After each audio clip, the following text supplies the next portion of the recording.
Item ಯಾವುದೇ ಇರಲಿ try ಮಾಡಿ ಆಚಿ ಚಿಕನ್ ಮಸಾಲಾ.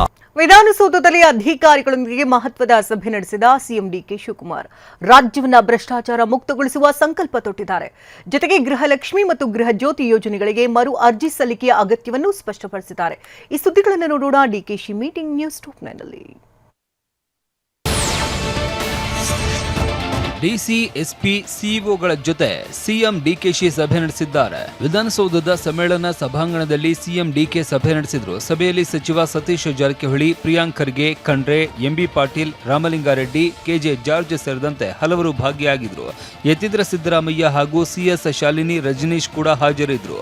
ರಾಜ್ಯದ ಜನರು ನಮ್ಮ ಮೇಲೆ ಬಹಳ ನಿರೀಕ್ಷೆಗಳನ್ನ ಇಟ್ಟುಕೊಂಡಿದ್ದಾರೆ. ಕಚೇರಿಗಳಿಗೆ ಬಂದ ಜನರಿಗೆ ಅಧಿಕಾರಿಗಳು ಸ್ಪಂದಿಸಬೇಕು ಅಂತ ಸಿಎಂ ಡಿಕೆ ಅಧಿಕಾರಿಗಳಿಗೆ ಖಡಕ್ ಸೂಚನೆ ನೀಡಿದ್ದಾರೆ. ಗೃಹಲಕ್ಷ್ಮಿ ಯೋಜನೆಗೆ ಮತ್ತೆ ಅರ್ಜಿ ಸಲ್ಲಿಸಬೇಕು ಅಂತ ವಿಧಾನಸೌಧದಲ್ಲಿ ಸಿಎಂ ಡಿಕೆಶಿ ಹೇಳಿದ್ರು. ಈವರೆಗೆ ಮೃತಪಟ್ಟವರ ಖಾತೆಗೆ 100 ಕೋಟಿ ಹೋಗಿದೆ. ಗೃಹಲಕ್ಷ್ಮಿ ಯೋಜನೆಗೆ ಮತ್ತೆ ಅರ್ಜಿಯನ್ನ ಸಲ್ಲಿಸಬೇಕು. ಯಾವ ಬ್ಯಾಂಕ್ನಲ್ಲಿ ಹಣ ಪಡಿತಾ ಇದ್ದಾರೆ ಎಂಬ ಮಾಹಿತಿ ಬೇಕು. ಗೃಹ ಜ್ಯೋತಿಗೂ ಕೂಡ ಮತ್ತೆ ಅರ್ಜಿಯನ್ನ ಸಲ್ಲಿಸಬೇಕು. 1.64 ಲಕ್ಷ ಜನರಿಗೆ ಗೃಹ ಜ್ಯೋತಿ ಅಡಿಯಲ್ಲಿ ಉಚಿತ ವಿದ್ಯುತ್, ಅವರೆಲ್ಲರಿಗೂ ಗುರುತಿನ ಚೀಟಿ ಕೊಡುತ್ತೇವೆ ಅಂತ ಸಿಎಂ ಡಿಕೆ ಹೇಳಿದ್ರು.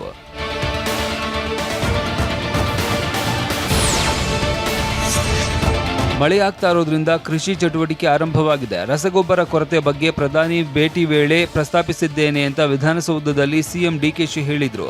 ರಾಜ್ಯಕ್ಕೆ ಬೇಡಿಕೆಯಷ್ಟು ರಸಗೊಬ್ಬರವನ್ನು ಪೂರೈಸುವುದಕ್ಕೆ ಮನವಿ ಮಾಡಿರುವೆ. ರಸಗೊಬ್ಬರದ ಬದಲು ಸಾವಯವ ಕೃಷಿ ಬಗ್ಗೆ ರೈತರಲ್ಲಿ ಜಾಗೃತಿ ಮೂಡಿಸುವಂತಹ ಕೆಲಸ ಮಾಡುತ್ತೇವೆ ಅಂತ ಸಿಎಂ ಡಿಕೆಶಿ ಹೇಳಿದ್ರು.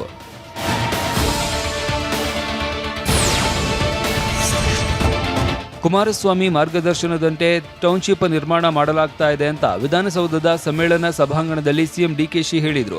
ದೆಹಲಿ ಭೇಟಿ ವೇಳೆ ಬಿಡದಿ ಟೌನ್ಶಿಪ್ ಬಗ್ಗೆ ಚರ್ಚೆ ಮಾಡಿದ್ದೇವೆ. ಇನ್ನು ಟೌನ್ಶಿಪ್ಗೆ ಪ್ರಧಾನಿ ಮೋದಿ ಕೂಡ ಸಹಮತ ವ್ಯಕ್ತಪಡಿಸಿದ್ದಾರೆ ಅಂತ ಸಿಎಂ ಡಿಕೆ ಶಿವಕುಮಾರ್ ಹೇಳಿದ್ದಾರೆ.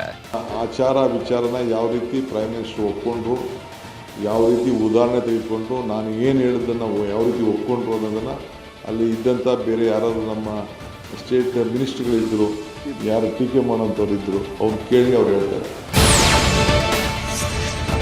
ಪ್ರಧಾನಿ ನರೇಂದ್ರ ಮೋದಿಯನ್ನ ಭೇಟಿಯಾಗಿ ಸಿಎಂ ಡಿಕೆ ಒಟ್ಟು 18 ಬೇಡಿಕೆಗಳನ್ನ ಮುಂದಿಟ್ಟಿದ್ರು. ಅಧಿಕಾರಿಗಳ ಜೊತೆ ಸಭೆಯಲ್ಲಿ ಸಿಎಂ ಡಿಕೆ ಮಾತನಾಡಿದ್ರು. ನಾನು 7 ರಿಂದ 8 ಟೌನ್ಶಿಪ್ ಮಾಡಿದ್ದೇನೆ, ನೀವು ಮಾಡಿ ಎಂದಿದ್ದಾರೆ.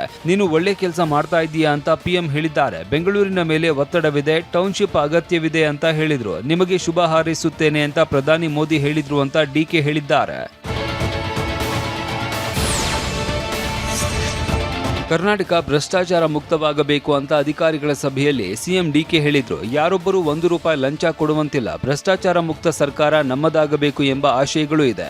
ಕರ್ನಾಟಕದಲ್ಲಿ ಕಾನೂನು ಬಾಹಿರ ಕೃತ್ಯಗಳಿಗೆ ಆಸ್ಪದ ನೀಡುವುದಿಲ್ಲ. ನಾನೇ ತಪ್ಪು ಮಾಹಿತಿ ನೀಡಿದ್ರು ಅದನ್ನ ಮಾಡಬೇಡಿ ಎಂದಿದ್ದೇನೆ ಅಂತ ಸಭೆಯಲ್ಲಿ ಸಿಎಂ ಡಿಕೆ ಹೇಳಿದ್ದಾರೆ.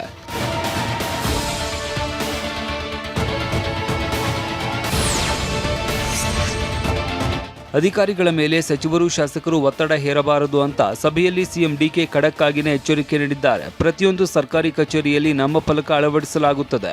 ನಾಮಫಲಕದಲ್ಲಿ ಓರ್ವ ಹಿರಿಯ ಅಧಿಕಾರಿ ನಂಬರ್ ನಮೂದು ಮಾಡ್ತೀವಿ. ಸಿಬ್ಬಂದಿ ಯಾರೇ ಲಂಚವನ್ನ ಕೇಳಿದ್ರೂ ಆ ಸಂಖ್ಯೆಗೆ ಸಂಪರ್ಕಿಸಬೇಕು. ರಾಜ್ಯದಲ್ಲಿ ಭ್ರಷ್ಟಾಚಾರವನ್ನ ಶೂನ್ಯಕ್ಕೆ ಇಳಿಸೋದಕ್ಕೆ ನಿರ್ಧರಿಸಿದ್ದೇವೆ.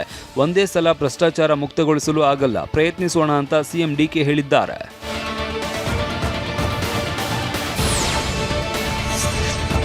ರಾಜ್ಯದಲ್ಲಿ ಮತಪಟ್ಟಿ ವಿಶೇಷ ಸಮಗ್ರ ಪರಿಷ್ಕರಣೆ ಶುರುವಾಗ್ತಾ ಇದೆ ಅಂತ ವಿಧಾನಸೌಧದಲ್ಲಿ ಡಿಕೆ ಶಿವಕುಮಾರ್ ಹೇಳಿದ್ದಾರೆ. ನಿಮ್ಮ ಮತ ಉಳಿಸಿಕೊಳ್ಳಬೇಕಾದ್ರೆ ಅರ್ಜಿ ತುಂಬಬೇಕು. ಬಿಎಲ್ಒಗಳು ನೀಡುವ ಅರ್ಜಿ ತುಂಬಿದ್ರೆ ಮಾತ್ರ ಮತ ಉಳಿಯುತ್ತೆ. ಬಿಎಲ್ಒಗಳು 3 ಬಾರಿ ನಿಮ್ಮ ಮನೆಗೆ ಬರ್ತಾರೆ. ಎಲ್ಲ ದಾಖಲೆಗಳನ್ನು ನೀಡಿ ಅರ್ಜಿ ತುಂಬಿ. ಪ್ರತಿಯೊಬ್ಬ ಮತದಾರರು ತಮ್ಮ ಮತಗಳನ್ನು ಉಳಿಸಿಕೊಳ್ಳಿ. ಮತದಾನ ಹಕ್ಕು ಕಳೆದುಕೊಂಡ್ರೆ ಯಾವ ಸರ್ಕಾರಿ ಸೌಲಭ್ಯಗಳು ಸಿಗಲ್ಲ ಅಂತ ಸಿಎಂ ಡಿಕೆ ಹೇಳಿದ್ದಾರೆ.